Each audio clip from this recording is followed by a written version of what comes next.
네, 국회가 법정 처리 시한을 넘긴 내년도 예산안을 놓고 협상을 이어갑니다.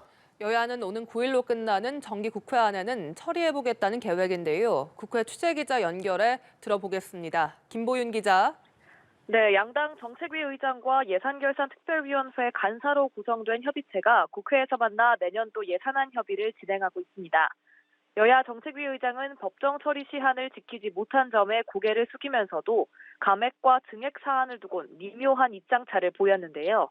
국민의힘 성일종 정책위 의장은 민생에 방점을 두고 전년도보다 24조 원 지출 구조 조정을 해 알뜰하게 준비했다며 별로 감액할 부분이 없다고 말했습니다. 반면 민주당 김성환 정책위 의장은 청와대 이전 과정에서의 과도한 예산이나 시행령 통치 예산 등 여전히 해결할 쟁점이 있다고 감액 필요성을 주장했습니다. 민주당은 정부 안에서 깎은 예산을 이재명 대표가 강조해온 지역화폐 예산이나 임대주택 관련 사업을 추진하는 데 보태려는 계획입니다. 협의체는 내일까지 최대한 이견을 줄여본 뒤에 끝내지 못한 부분은 양당 원내대표 간의 협상으로 넘길 예정인데요. 여야가 이른바 윤석열표 예산과 이재명표 예산으로 내내 대치해온 만큼 접점을 찾기까지 상당한 진통이 예상됩니다. 다만 여야 모두 정기국회 안에 끝내야 한다는데 공감대를 형성한 만큼 여야 원내대표 간의 정무적 판단에 따라 막판 합의를 이룰 가능성도 있습니다. 네, 예산안이 또 여러 현안들과 엮여 있어서 처리가 쉽지 않아 보이던데 이상민 장관에 대한 해임 건의안은 지금 어떻게 돼가고 있습니까? 네, 그렇습니다. 국민의힘 주호영 원내대표는 이 장관에 대한 탄핵 소추안이 나온 상태에서 예산이 타협에 이르기는 어려울 거라 본다고 말했습니다.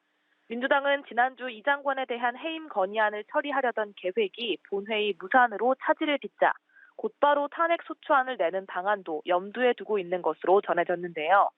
이번 주 의원총회에서 최종 문책 방안을 결정하겠다는 계획입니다.